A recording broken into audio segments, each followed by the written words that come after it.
Welcome to రవికిరణాలు TV బులెటిన్ల ముందుగా headlines చూద్దాం. Janasena party ఆవిర్భావ దినోత్సవం వేళ పవన్ ప్రసంగం.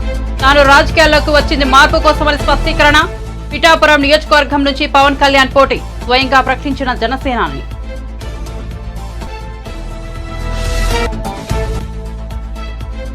ఎన్నికలకు సై అంటున్న ఏపీ ప్రధాన ప్రతిపక్షం. 34 మందితో రెండో జాబితా విడుదల చేసిన టీడీపీ అభ్యర్థులను ఆశీర్వదించాలని ప్రజలకు విజ్ఞప్తి చేసిన చంద్రబాబు.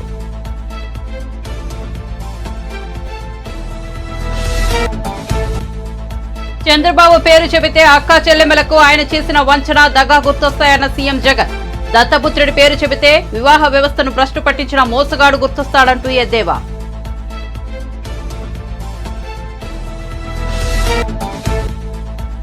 రేవంత్ ప్రభుత్వం మరో సంచలన నిర్ణయం. ప్రైవేట్ హెల్త్ కార్డుల తరహాలో రాజీవ్ ఆరోగ్యశ్రీ కార్డులు వీలైనంత త్వరగా జారీ చేయాలని నిర్ణయం.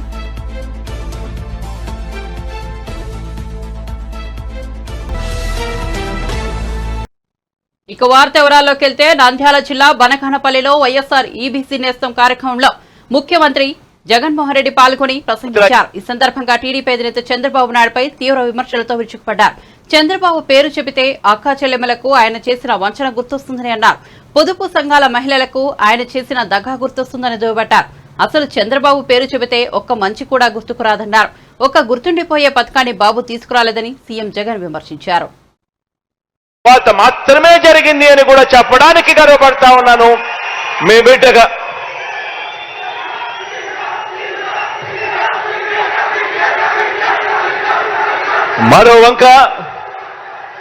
మరో వంక మనకు ప్రతిపక్షంగా ఉన్న చంద్రబాబు గారిని చూడండి, దత్తపుత్రుడిని చూడండి. మరో వంక మనకు ప్రతిపక్షంగా ఉన్న చంద్రబాబు నాయుడుని చూడండి, దత్తపుత్రుడిని చూడండి. వీరిద్దరు పేరు చెబితే అక్క చెల్లెమ్మలకు ఏం గుర్తుకొస్తుంది అని చెప్పి నేను అడుగుతా ఉన్నాను. చంద్రబాబు పేరు చెప్తే 14 సంవత్సరాలు ముఖ్యమంత్రిగా ఉన్న వ్యక్తి, 3 సార్లు సీఎం అయిన వ్యక్తి, ఇటువంటి వ్యక్తి పేరు చంద్రబాబు నాయుడు గారి పేరు చెబితే అక్క చెల్లెమ్మలకు గుర్తొచ్చేది ఏమిటి అని అంటే బాబు చేసిన వంచనలు గుర్తుకొస్తాయి. పొదుపు సంఘాల్లో ఉన్న అక్క చెల్లెమ్మలకు ఏం గుర్తుకొస్తుంది అని అంటే చంద్రబాబు చేసిన దగా గుర్తుకొస్తుంది అని కూడా ఈ సందర్భంగా తెలియజేస్తా ఉన్నా. చంద్రబాబు నాయుడు గారి పేరు చెప్తే ఆయన చేసిన ఒక్క మంచి గుర్తుకు రాదు. ఆయన పేరు చెప్తే ఒక్క మంచి స్కీము కూడా గుర్తుకు రాని పరిస్థితి చంద్రబాబు నాయుడు గారిదైతే, ఇక దత్తపుత్రుడి పేరు చెబితే ఏం గుర్తుకొస్తుందో తెలుసా? నా అక్క చెల్లెమ్మలకు దత్తపుత్రుడి పేరు చెబితే వివాహ వ్యవస్థను భ్రష్టు పట్టించే ఓ మోసగాడు గుర్తుకొస్తాడు. 5 సంవత్సరాలకు ఒకసారి కారును మార్చినట్టుగా భార్యలను మార్చే ఒక మ్యారేజ్ స్టారు ఓ వంచకుడు గుర్తుకు వస్తాడు. దత్తపుత్రుడి పేరు చెబితే ఆలోచన చేయమని అడుగుతా ఉన్నా. ఒకరికి విశ్వనీయత లేదు, మరొకరికి విలువలు లేవు. ఈ విశ్వసనీయత లేని, ఈ విలువలు లేని వీరు, ఈ విశ్వసనీయత లేని, ఈ విలువలు లేని వీరు 3 పార్టీలుగా ఇవాళ కూటమిగా ఏర్పడి 3 పార్టీలుగా కూటమిగా ఈరోజు ఏర్పడి ఈరోజు మీ బిడ్డ మీదకి యుద్ధానికి వస్తున్నారు. కాదు, మీ బిడ్డ మీదకి రాదు, మీ బిడ్డ మీదకి కాదు యుద్ధానికి వీళ్ళు వచ్చేది. 3 పార్టీలుగా వీళ్ళు కూటమిగా ఏర్పడి పేదవాడి భవిష్యత్ మీదకి వీళ్ళు యుద్ధానికి వస్తా ఉన్నారు.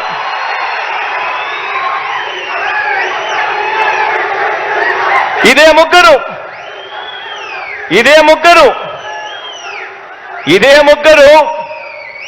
ఇదే చంద్రబాబు, ఇదే పవన్ కళ్యాణ్, ఇదే దత్తపుత్రుడు, ఇదే బీజేపీతోనే కలిసి 2014లో కూడా ఇప్పుడు చెప్తా ఉన్న మోసపూరిత వాగ్దానాలు మాదిరిగానే 2014లో కూడా ఇదే మాదిరిగా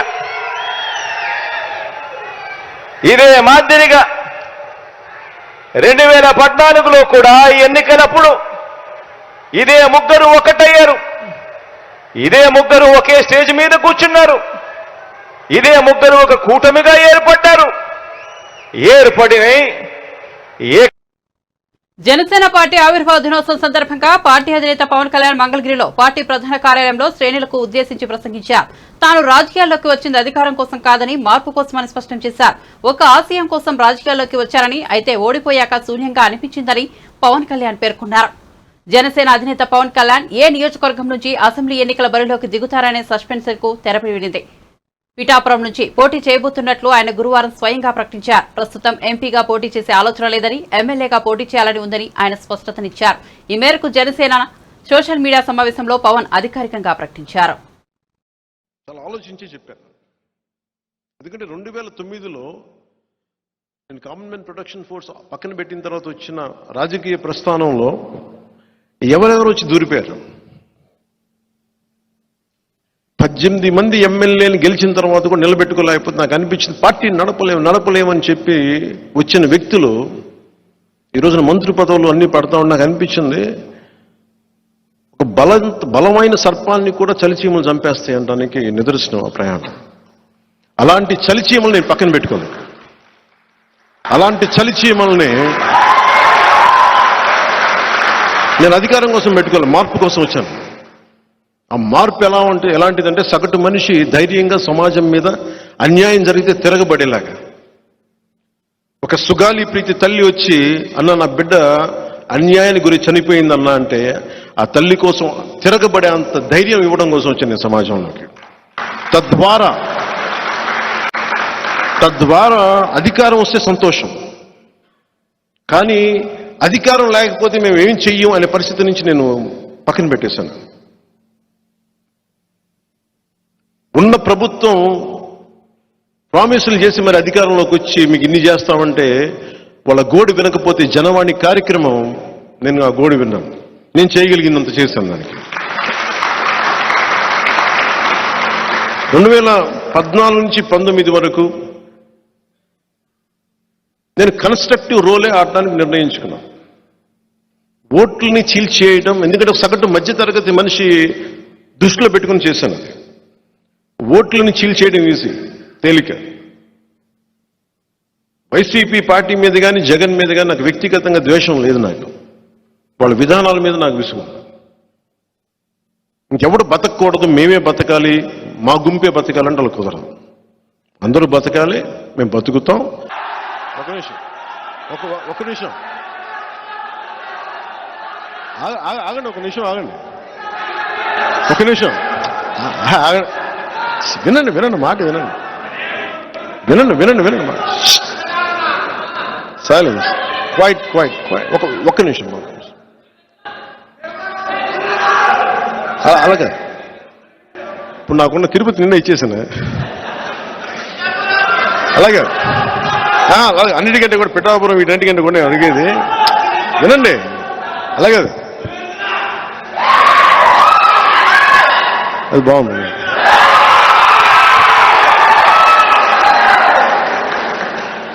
ఇది నేను పోటీ చేద్దాం అనుకుంది ఎమ్మెల్యేగానా ఎంపీగానా అని అనుకున్నాను. సమస్య ఏముందంటే చాలా మంది పెద్దలను కోరుకున్నారు మీరు రెండిట్లో పోటీ చేయమని. కానీ కన్ఫ్యూజన్ ఏముంటుందంటే క్రాస్ ఓటింగ్ ఉంటుందా, నిలబడతామా లేదా, ఇవన్నీ ఉన్నాయి. సో అది ఎలా చేద్దాం ఏంటి అనేది ఇంకొద్ది రోజుల్లో ఒకటైతే ఖచ్చితంగా చెప్పగలను. నిన్న భీమవరం పులపర్తి ఆంజనేయులు గారికి ఇచ్చాను. తిరుపతి ఏమో మన జంగం శ్రీనివాసులు గారికి ఇచ్చాను. గాజువాకేమో తెలుగుదేశం వాళ్ళు తీసేసుకున్నారు అనుకుంటాను ప్రస్తుతానికి. పోనీ పిఠాపురం తీసుకుందామంటే మా ఉదయ్ ఉన్నాడు ఇక్కడ. సో ఉదయ్ని ఏం అడగాలి తెలియట్లా. సో ఉదయ్ని అడిగి పిఠాపురం ఖాయం చేసుకోమని చెప్తాను.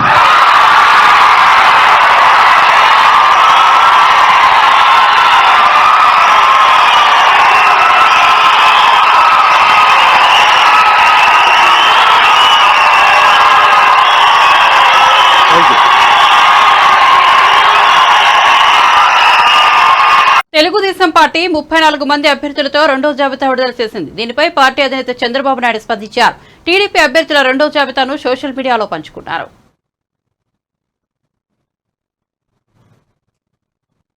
తెలంగాణ రాష్ట్ర ప్రజలకు రేవంత్ సర్కార్ మరో గుడ్ న్యూస్ చెప్పింది. రేవంత్ రేషన్ కార్డులతో ఎలాంటి సంబంధం లేకుండా కొత్తగా రాజీవ్ ఆరోగ్యశ్రీ పేరిట హెల్త్ కార్డులు ఇవ్వాలని నిర్ణయించింది.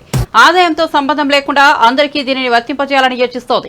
ప్రైవేట్ ఇన్సూరెన్స్ సంస్థల మాదిరిగానే ప్రతి కుటుంబాన్ని యూనిట్ గా తీసుకుని యూనిక్ ఐడితో కార్డులు తేవాలని భావిస్తోంది. ఈ కార్డుల్లో కుటుంబంలోని ప్రతి సభ్యుడికి సబ్ నెంబర్ ఇస్తారు. ఈ కార్డును హెల్త్ ప్రొఫైల్స్ కు లింక్ చేసి స్టేట్ డిజిటల్ హెల్త్ ప్రొఫైల్స్ ను నిర్వహిస్తారు. ప్రస్తుతం ఆరోగ్యశ్రీలో అందిస్తున్న చికిత్సలకు మరో 100 చికిత్సలను జత చేయాలని ప్రభుత్వం భావిస్తున్నట్టు తెలుస్తోంది. అంతేకాదు ఇప్పటి వరకు అందుబాటులో లేని ట్రామా కేర్ ను కూడా చేర్చబోతున్నట్లు సమాచారం. అదే జరిగితే లబ్ధిదారులకు జరిగే మేలు అంతా ఇంత కాదు. ఇందుకోసం అదనంగా మరో 400 కోట్ల వరకు ఖర్చవుతుందని అంచనా. ఆరోగ్యశ్రీ సేవల కోసం ప్రభుత్వం ప్రస్తుతం ఏటా 1100 కోట్లు వెచ్చిస్తోంది. కాంగ్రెస్ అధికారంలోకి వచ్చిన తర్వాత అప్పటి వరకు ఉన్న 5 లక్షల పరిమితిని 10 లక్షలకు పెంచడంతో భారం మరింత పెరిగింది. కాగా రాజీవ్ ఆరోగ్యశ్రీ పేరిట కొత్త హెల్త్ కార్డులను వీలైనంత త్వరగా జారీ చేయాలని అధికారులను సీఎం రేవంత్ రెడ్డి ఆదేశించినట్టు సమాచారం. ఇకపై ఎన్నికల్లో మళ్లీ పోటీ చేయరని, ఇవే తమకు చివరి ఎన్నికలని మాజీ మంత్రి మేడ్చల్ ఎమ్మెల్యే చామకూర మల్లారెడ్డి సంచలన వ్యాఖ్యలు చేశారు. పార్టీ మారనున్నారని వస్తున్న వార్తలను ఆయన కొట్టిపారేశారు. అయితే తన అల్లుడు మర్రి రాజశేఖర్ రెడ్డి తనయుడు భద్రారెడ్డితో బెంగళూరు వెళ్లిన అక్కడ కర్ణాటక ఉప ముఖ్యమంత్రి డీకే శివకుమార్ ను కలిశారు. ఈ నేపథ్యంలో పార్టీ మారనున్నారనే ప్రచారం జరిగింది. అయితే పార్టీ మారనున్నారనే వార్తలపై ఆయన క్లారిటీ ఇచ్చారు. బెంగళూరులో డీకే శివకుమార్ ను ఓ ప్రైవేట్ కార్యక్రమంలో కలిసినట్లు తెలిపారు. 2 రోజుల కింద కలిశానని, ఇందులో ఎలాంటి రాజకీయం లేదన్నారు. శివకుమార్ నాకు మిత్రుడని పేర్కొన్నారు. ప్రస్తుతం తన వయసు 71 సంవత్సరాలని, ఈ సమయంలో పార్టీ మారే అవకాశం లేదన్నారు. తాను బీఆర్ఎస్ లోనే కొనసాగుతానని, తమ కుటుంబ సభ్యులు వేరే పార్టీ నుంచి పోటీ చేయరన్నారు. ఈ 5 ఏళ్లు ప్రజాసేవ చేసి రాజకీయాల నుంచి తప్పుకుంటానన్నారు. వచ్చే ఎన్నికల్లో మళ్లీ పోటీ చేయనని, ఇవే నాకు చివరి ఎన్నికలని స్పష్టతనిచ్చారు.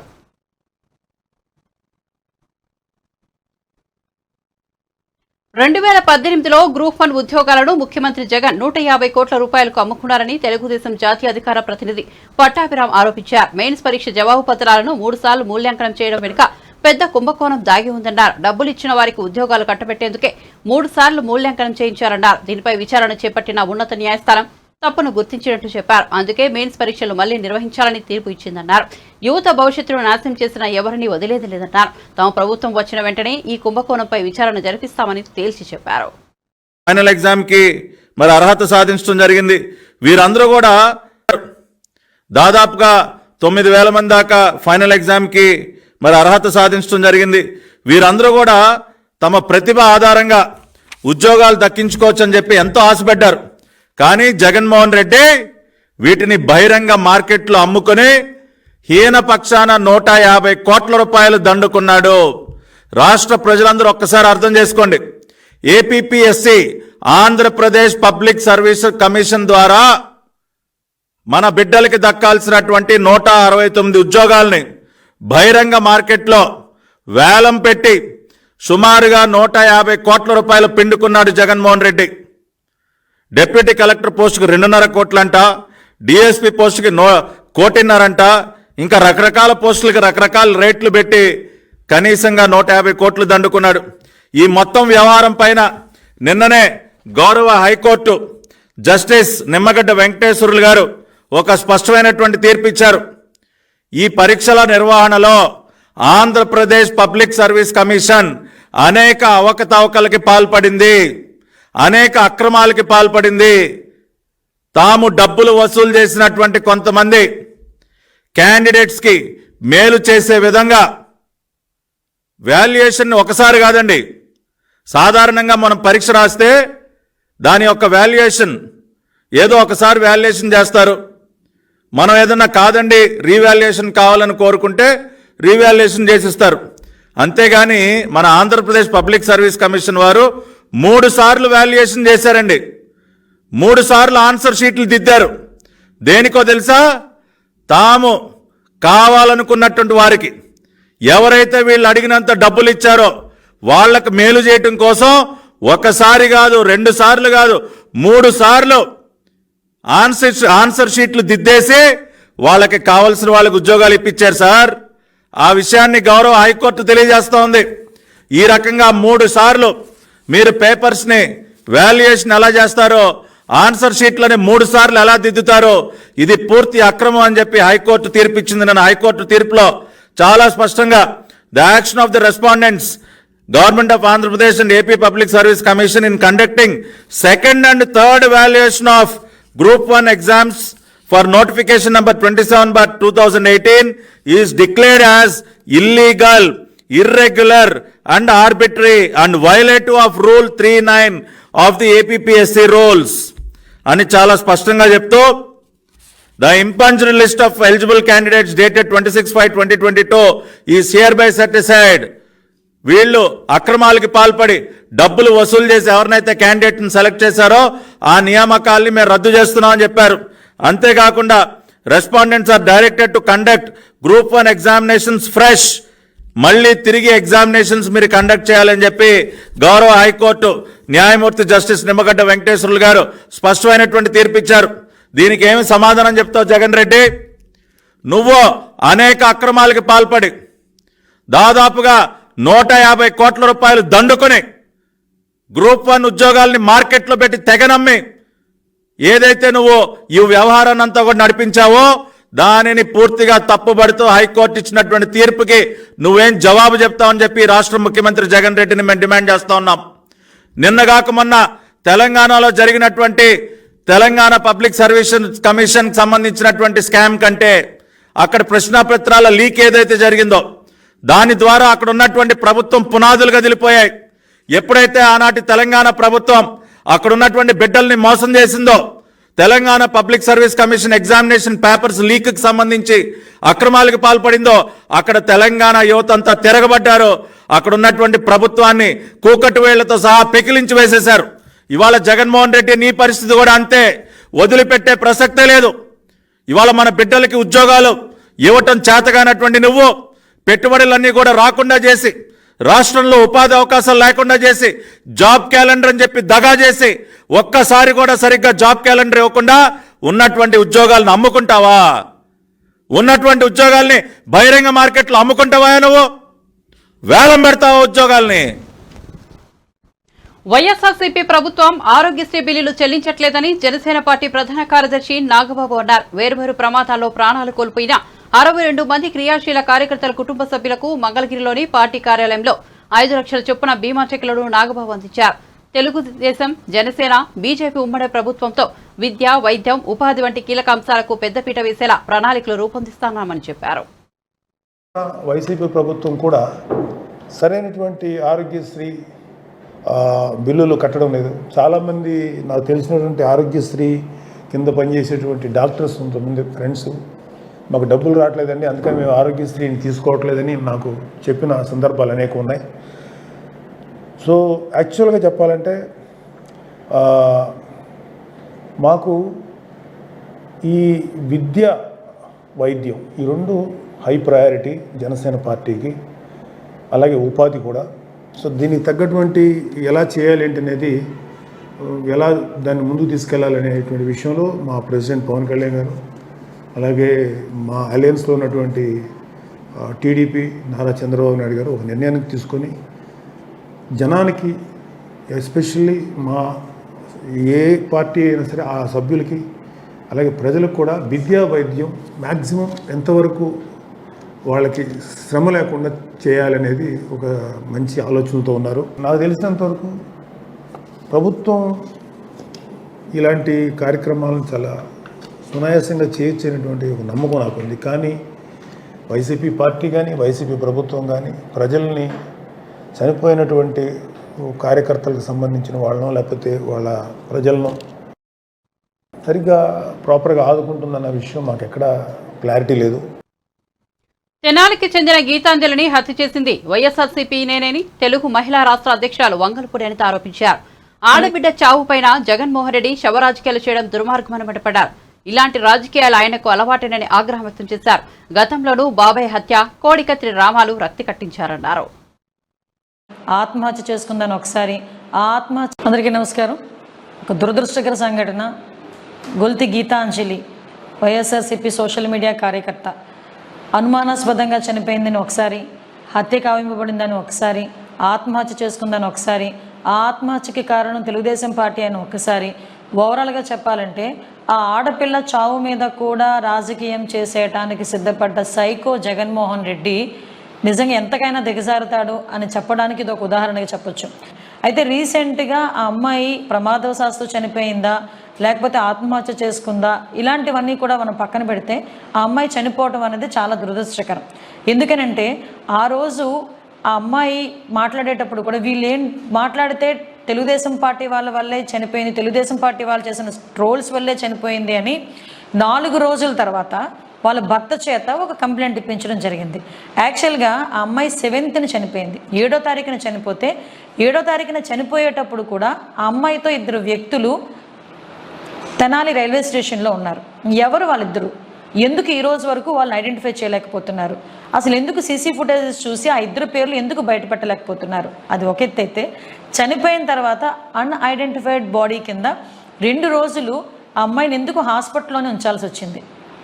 7వ తారీఖున చనిపోతే 11వ తారీఖున బయటకు వచ్చి వాళ్ళ భర్త చేత తెలుగుదేశం పార్టీ వాళ్ళు చేసిన ట్రోల్స్ వల్లే నా భార్య చనిపోయిందని చెప్పి ఒక కంప్లైంట్ ఇప్పించడమే కాకుండా నారా లోకేష్ గారు అకౌంట్ నుంచి ఏదో ట్వీట్ పెట్టినట్టుగా ఒక ఫేక్ ట్వీట్ కూడా క్రియేట్ చేసి ఆ చావును కూడా రాజకీయానికి వాడుకుందామని చెప్పి చాలా విశ్వ ప్రయత్నాలు చేసిన వైఎస్ఆర్సీపీ పార్టీని బంగాళాఖాతంలో కలపాలి అని అనుకోవడంలో తప్పు లేదనిపిస్తుంది. ఎందుకంటే ఒక ఆడపిల్లండి మీ గురించి కష్టపడింది. ఆ అమ్మాయి అనుమానాస్పదంగా చనిపోయిందా లేకపోతే ఎలా చనిపోయిందన్న సంగతి పోలీస్ ఎంక్వైరీలో తెలియాలి. అటువంటిది అవన్నీ పక్కన పెట్టి అన్ఐడెంటిఫైడ్ బాడీ కింద, ఒక అనాథ బాడీ కింద 2 రోజులు ఎందుకు ఉండాల్సి వచ్చింది? కనీసం తన భర్తకి తన భార్య ఎక్కడుందో కూడా తెలియదా? తన భార్య ఎక్కడుందో తెలిసినప్పుడు ఆ రోజే వచ్చి అమ్మాయి బాడీని తీసుకొని తర్వాత పోలీస్ స్టేషన్లో కంప్లైంట్ ఇవ్వచ్చు కదా. ఎందుకు ఇవన్నీ జరగలేదు? ఆ అమ్మాయికి ఉన్నది 8 సంవత్సరాల పిల్లోడు. 8 సంవత్సరాల పిల్లోడికి 5 సంవత్సరాల నుంచి అమ్మఒడి ఎలా వస్తుందండి? ఇలాంటివన్నీ కూడా ఎవరైనా మాట్లాడితే ట్రోల్ చేశారని చెప్పి విపరీతంగా మాట్లాడతారు. మేమేమంటున్నామంటే ఆ అమ్మాయిని చావుని అనవసరంగా మీరు దాన్ని రాజకీయం చేయడానికి ప్రయత్నించి ఆ పిల్ల చావు విషయంలోని కూడా మీరు రాజకీయ లబ్ధి, ఆ గీతాంజలి చావు విషయంలో కూడా రాజకీయ లబ్ధి పొందడానికి మాత్రమే మీరు చేస్తున్న దీన్ని ఏమనాలంటే దౌర్భాగ్యం అనాలి ఈ రోజుల్లో. ఎందుకంటే జగన్మోహన్ రెడ్డికి సవాల్తో రాజకీయం చేయడం బాగా అలవాటు. ఎందుకంటే ఆ రోజు వివేకానంద రెడ్డి గారిని హత్య చేయించి ఆ హత్యను బేస్ చేసుకొని ఆ రోజు శవరాజకీయం చేశాడు. కోడికత్తి నెపంతో ఆ రోజు ఇలా కోడికత్తిలా చిన్నది ఏదో గీయించుకొని దాంతో రాజకీయం చేశారు. ఈరోజు ఏమీ దొరక్క ఒక ఆడపిల్ల చావును కూడా రాజకీయం చేయడానికి ఆ బురదను తీసుకొచ్చి తెలుగుదేశం పార్టీ మీద రుద్దడానికి విపరీతమైన ప్రయత్నాలు చేస్తున్నారు. వైఎస్ఆర్సీపీలో ఆడవాళ్ళ మీద అఘాయిత్య అంటే అవమానకరంగా మాట్లాడడం, అదేవిధంగా నోటుకు వచ్చినట్టు మాట్లాడడం ఎవరు చేస్తున్నారో ప్రపంచం మొత్తానికి తెలుసు. వైసీపీ సోషల్ మీడియా అందులోని వెన్నతో పెట్టిన విద్య వాళ్ళకి. దయచేసి నేనేమంటానంటే నువ్వు ఏ రకంగానూ చంద్రబాబు నాయుడు గారిని, పవన్ కళ్యాణ్ గారిని ఎదుర్కోలేకపోతున్నావు. అలాగని చెప్పి ఆడదాని చావును కూడా తీసుకొచ్చి నువ్వు చేయడం అన్నది నీకు ఎంతవరకు న్యాయం? ఇది ఎంతవరకు నువ్వే ఆలోచించుకోవాల్సిన అవసరం ఎంతైనా జగన్మోహన్ రెడ్డికి ఉందని సంగతి తెలియజేసుకుంటూ ఆ గీతాంజలి ఆత్మకి శాంతి చేకూరాలని, ఇలాంటి నీచుల రాజకీయ వ్యవహారంలో ఆ అమ్మాయి చావుని లాగొద్దని మనస్ఫూర్తిగా కోరుకుంటున్నాను. సీఎం రేవంత్ రెడ్డి తనను కలవడంపై మాజీ ఎంపీ బీజేపీ నేత జితేందర్ రెడ్డి స్పందించారు. మహబూబ్ నగర్ లోక్సభ స్థానానికి తనకు టికెట్ దక్కకపోవడంతో సానుభూతి వ్యక్తం చేయడానికే సీఎం రేవంత్ రెడ్డి తనను కలిసినట్లు తెలిపారు. తాను పార్టీ మారట్లేదని బీజేపీలోనే ఉన్నానని స్పష్టం చేశారు. ఇంటికి కొత్తగా ఏం కాదు, ఆయన ఇష్టం ఉన్నప్పుడు ఎప్పుడైనా కానీ వస్తుంటాడు. ఈసారి వచ్చేదానికి ఏంటంటే జితన్నకు ఆయన ప్రియమైన అన్నకు సీటు రాలేదని చెప్పి కండోలెన్స్ చెప్పడానికి మాత్రం ఆయన వచ్చారు. ఆ మాట ఆయన మాట్లాడలేదు, ఈ మాట నేను మాట్లాడలేదు. ఖాళీ ఏంటంటే ఆయన బాధపడ్డది ఏంటంటే అన్న మహబూబ్ నగర్ జిల్లా ఆయనకు కూడా తెలుసు, ఆయన కూడా మహబూబ్ నగర్ జిల్లా వాళ్ళు కాబట్టి అన్న నీవు పాలమూరు జిల్లాను ఎప్పుడు కూడా ఎదుగుతుందో అందరి మధ్యలో ఉండి జీవించినావు, అటువంటి దగ్గర నీకు సీట్ రాలేదు అని ఆయన బాధను వెలగక్కడానికి పర్సనల్గా పొద్దున పేపర్ చూసిందంట. అది చూసినా చాలా బాధగా ఉంది, అందుకని కలిసిపోనికి వచ్చాను. అక్కడ సీట్ రాలేదు కాబట్టి ఇక్కడ ఏమైనా సీట్ ఇచ్చే ఛాన్సెస్ ఉన్నాయా ఏంటి, అసలు ఏమన్నా డిస్కషన్ ఏమన్నా? అటువంటి ఏం లేదమ్మా, ఎందుకంటే వాళ్ళ సీట్లు ఆల్రెడీ ఆఫర్ దేర్ సీట్స్ కదా, ఆల్రెడీ డిక్లేర్ అయిపోయినాయి కదా. 2009లో మీరు చెవెల నుంచి పోటీ చేశారు, మళ్ళీ చెవెల నుంచి పోటీ చేసే అవకాశం ఉందా? చెవెల ఆల్రెడీ వాళ్ళకి ఏదైతున్నారో మహేందర్ రెడ్డిని చూశారు మీరు, మరి మహేందర్ రెడ్డి వాళ్ళకి ఆ సీట్ అలాట్ కావడం జరిగింది. బట్ అటువంటి ఛాన్స్ ఏం లేదు, దాని మీద ఏం ఊహించుకోకండి. మల్కాజ్గిరి మీకు ఇస్తారని ప్రచారం జరుగుతుంది బయట. మల్కాజ్గిరి నేను చెప్తున్నా కదా మీకు, ఆయన వచ్చిన దాంట్లో అటువంటి ఏ ఒక్క మాటలు లేవు, ఏ ఒక్క సీట్ గురించి కూడా చర్చించలేదు. ఖాళీ ఒక్కటే ఏంటంటే ఆయన కంగ్రాచులేట్ చెప్పడానికి వచ్చింది. మీ పార్టీ టికెట్ ఇవ్వలేదు సార్, మీ డెసిషన్ ఏంటి అసలు? మీరు మీ కార్యకర్తలు ఎదురు చూస్తున్నారు కదా, పార్టీతో ఉన్నాను, పార్టీ ఎంబడే ఉన్నాను. మీరు ఎందుకు నన్ను తొందర పెడుతున్నారు? హ్యాపీగా ఉన్నాను, ఇది చేసుకుంటున్నా, పార్టీ ఎంబడే ఉన్నాను. భవిష్యత్తు కార్యాచరణ ప్రణాళిక భవిష్యత్తు మా అధిష్టానం నిర్ణయిస్తాం. సార్ నిన్నటి వరకు పార్టీ వీడుతున్నారు అని ఒక టాక్ నడుస్తున్న నేపథ్యంలో ఇవాళ సీఎం మీ ఇంటికి రావడం అనేది ఒక చర్చనీయాంశమే కదా. అది మీరు నడిపించవచ్చు కానీ నాకైతే అటు ఇవ్వలేదు, అటు నేను అనుకోలేదు కూడా. కంపల్సరీ సీట్ నాకే వస్తుందని నమ్మకం మీద నేను. బీజేపీలో కొనసాగుతారా సార్? కొనసాగుతూనే ఉన్నాయి కదా, చూస్తూనే ఉన్నావు కదా. సెప్టెంబర్లో తగినన్ని వర్షాలు పడకపోవడం వల్ల రాష్ట్రంలో కరువు పరిస్థితులు నెలకొన్నాయని మంత్రి పొన్నం ప్రభాకర్ తెలిపారు. అయితే కాంగ్రెస్ వల్లే కరువు వచ్చిందని కొందరు విమర్శిస్తున్నారని, ప్రకృతి విపత్తులకు ఎవరూ బాధ్యులు కారని అన్నారు. హనుమకొండ జిల్లా ఎల్కతుర్తి, భీమదేవరపల్లి మండల కేంద్రాల్లో వివిధ అభివృద్ధి పనులకు మంత్రి పొన్నం ప్రభాకర్ శంకుస్థాపన చేశారు. ఈ సందర్భంగా మాట్లాడిన ఆయన గ్రామాల్లో త్రాగునీటి సమస్యలు తలెత్తకుండా తగిన చర్యలు తీసుకుంటామని తెలిపారు.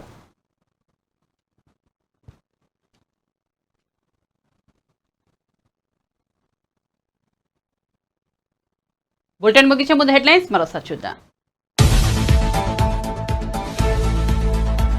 జనసేన పార్టీ ఆవిర్భావ దినోత్సవం వేళ పవన్ ప్రసంగం. తాను రాజకీయాల్లోకి వచ్చింది మార్పు కోసమని స్పష్టీకరణ.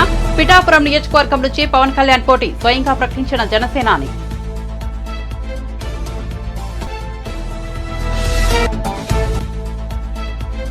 ఎన్నికలకు సై అంటున్న ఏపీ ప్రధాన ప్రతిపక్షం. 34 మందితో రెండో జాబితా విడుదల చేసిన టీడీపీ అభ్యర్థులను ఆశీర్వదించాలని ప్రజలకు విజ్ఞప్తి చేసిన చంద్రబాబు.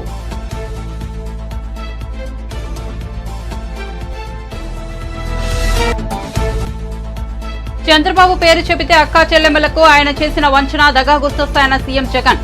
దత్తపుత్రుడి పేరు చెబితే వివాహ వ్యవస్థను భ్రష్టు పట్టించిన మోసగాడు గుర్తొస్తాడంటూ ఎద్దేవా.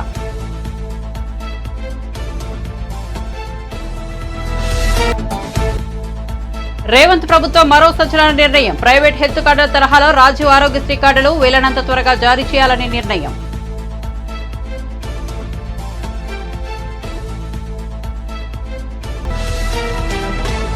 మరిన్ని అప్డేట్స్ కోసం చూస్తూనే ఉండండి రవికిరణాలు టీవీ.